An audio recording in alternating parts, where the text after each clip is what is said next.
room like? Well, you said it wasn't quite like the Missouri locker room. You said it was pretty wild after the game Thursday. Well, there was obviously a lot of carryover from the field into the locker room, and you have excitement from players that put in a lot of time and effort, which is very positive.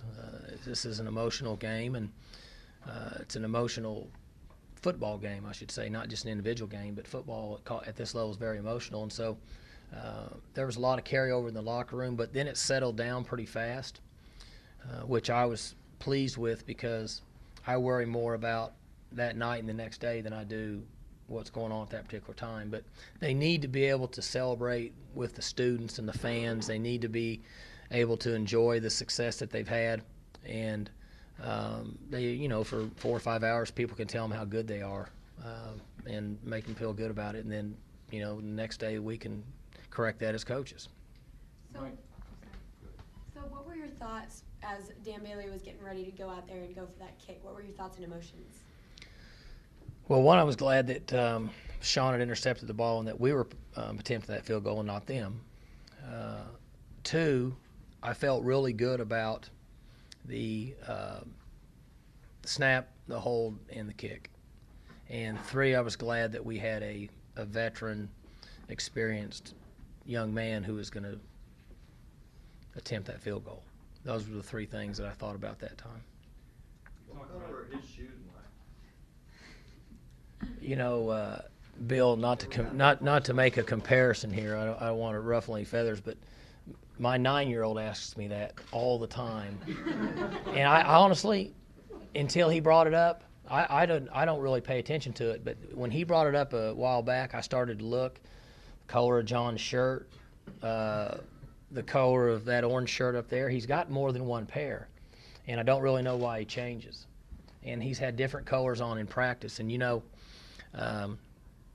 Coach Jones used to always say that you battle a football game at the college level for 59 minutes and 58 seconds, and then some guy may come on the field that's 5'3" wearing a pair of funny shoes and decide the outcome.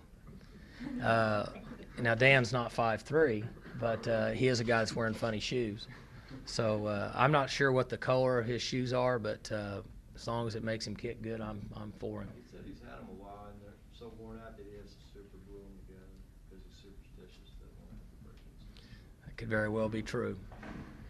Mike, you talked about stability, but you got contributions, and you talked a little bit about this after the game the other night, but Tolu Moala's contribution, especially given what he was going through with his family situation the night before. But overall, to see him succeed based on how long he's been here with you, one, how did that make you feel? And two, what has been his overall contribution as a program? He's been on somewhat of a roller coaster because at one time that he thought he had a season-ending injury. And I very seldom talk about injuries. If I'm asked directly, then I'll respond to them. But otherwise, I'll say I'm not sure because usually I'm not sure. And in his case, nobody asked me directly, and I didn't respond, but it had gotten out that he had a season-ending injury. And then they came back after the MRI. I usually wait till after the MRI because you never know. And after the MRI, they found out that, he's just going to be out for 2 weeks or whatever it was. So that was pretty emotional for him because it was, his last year. And then he'd come back, and he was in some sort of playing shape the week before. I think he got 10 plays or something. I'm not for sure. And then they were going to bring him along for maybe 30 plays in the next game. And because of the circumstances, he ended up playing a huge number of plays. And he had actually hurt his ankle a little bit and played through it, and he's fine now. But when we got back from the movie on Wednesday night, the bus let us off over here at the Student Union, about 9:30. And so I was starting to walk back to the stadium to get my car. And he had come up to me and said that his daughter was sick, and he would like to go and be with his family, and she needed to go to the hospital. And so we were talking about it, and we were walking back this way. It's kind of an example of where you are as a college student, being young and being married and having kids. I was coming back to get in my car to drive home, and he was walking back to the stadium to get his scooter so he could go home to be with his family at the hospital. And during that time, I had gotten a phone call from a recruit, and it just happened to be a linebacker that we were trying to recruit to replace him next year. And all that happened from that walk to here. And so there was a lot going on emotionally, and then I didn't realize till the next day that it was, not serious, but serious enough. If you have kids, you understand if your child has to go to the hospital, it's pretty serious in your own mind. And he was up with her and had kind of worked through it. But then even though the next day you don't play till night, there's somewhat of a fatigue factor when you're not on a normal routine and sleeping. And then he came back and played very well. And so it worked out good for him and for us. And I think that's a great example for our younger players from what you asked me, and the significance of what he's meant to our team is just to learn to push through those situations.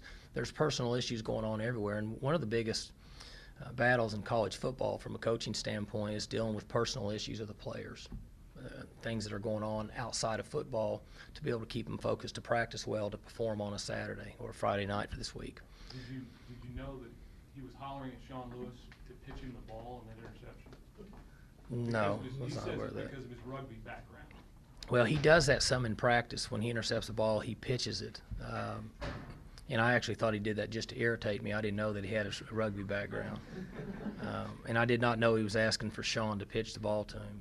But that doesn't surprise me. Tolu's got a really good personality.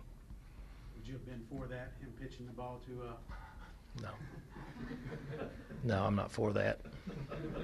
I'd been for the way it just happened. Coach, talk about your defense. I know they didn't get off the field on the third and fourth and long, but it seems like they're making progress. One, they're forcing those third and longs, and two, they're getting the big plays, the turnovers that make the difference in the ball game. Yeah, they're forcing turnovers, and one area that we improved in, I mentioned earlier, some we were better and some we didn't get as much improvement, was catching the ball when it was thrown to them.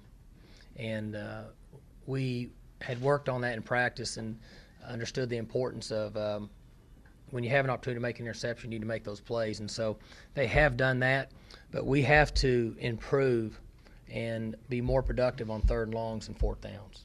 And that's not a secret. Coach Young, I'm sure, has probably visited with you guys about that. But those are two areas that we have to improve in order for us to continue to get better throughout the season. It'll be very important that we improve in those areas. When you talk about the veterans helping like the young guys out that are just traveling for the first time and everything, is it also something you look for them on the field, like Hugo and Kendall, to take a bigger role or to make bigger plays and lead that way? They really just have to lead by example. Not to be comical, but if you give you an example, if you relied on Hugo and Kendall to vocally lead, you wouldn't hear anybody ever say a word because those two don't talk. And so the example I'm making is that they have to show the younger players how to do it instead of telling them, and that's what we've been communicating with them. Ori and Hugo and Jarka and Kendall. I'm trying to think if we don't have that many guys on offense that are veteran enough to talk about, but they need to lead by example, and the younger players need to follow. Mike, what memories, if any, do you have of going to Lafayette in '86? Would have been your first game? That got brought up this morning on my teleconference, and I hadn't thought about that either, but, that's 25 years ago, and that's a long time. Some of you guys that have been covering this game when I was playing, I know it was a big shock to you when I said that, but that was so long ago. I don't remember much other than it was my first time to travel as a college football player, and so I got to eat with the team and be on a bus, and they had a police escort. I remember more of that than I do the actual game. I know it was hot down there because it was early in the year, but I don't remember much more beyond that. What do they look like on tape? What you've looked at? Well, they're offensively, they're going to run they run the zone. They're going to run some power. They have a good tight end, he's a good player. He's a big guy, and he catches the ball well. He could run. They had a back that got hurt that was pretty athletic, and it looks like now they're going to use another guy. I think he's a freshman or a true freshman. I saw him, number 20. And defensively, they're going to blitz. They're going to play some 4 down. They're going to play some 3 down, Robert, and I would suspect that they're going to blitz a considerable number of times. They want to do it anyway. And I would say that we'll see quite a bit of blitzing. Would you say you feel better about your freshmen now, seeing them go against some Big 12 athletes? I think they've been seasoned some, but the longevity of a college football season, when you're playing quality opponents every week, that's the real test. When you get into a meat of a schedule where every week you have to perform well and play or you can get beat, that's when the true test will come. And that's what we always worry about as a staff, is if those freshmen hit a dead end at some time, which could be, I'm just throwing a number out here, after game 7, game 8, in that area, a lot of times they get tired. And I mean, it's really hard to get them going. It's hard to motivate them in practice and hard to get them going. We'll know a lot more a month from now about where we're at with our freshmen. Because when you have to get ready to play every week, that's really when it stresses them out and puts some wear and tear on them. Mike, is this almost an ideal scenario for a first road game in that you hit the travel routine, it's a smaller school, but they're being a late game, it'll be a really rowdy crowd, knowing that we're down there in Louisiana, and at the same time, it's a very winnable game. Is that kind of ideal in that you get to experience all the different sides of it? Well, certainly they'll be fired up now.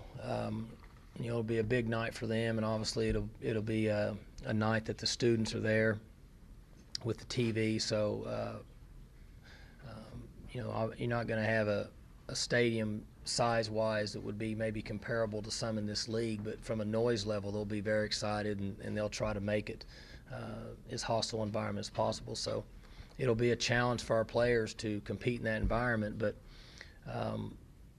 they'll have to learn how to do it.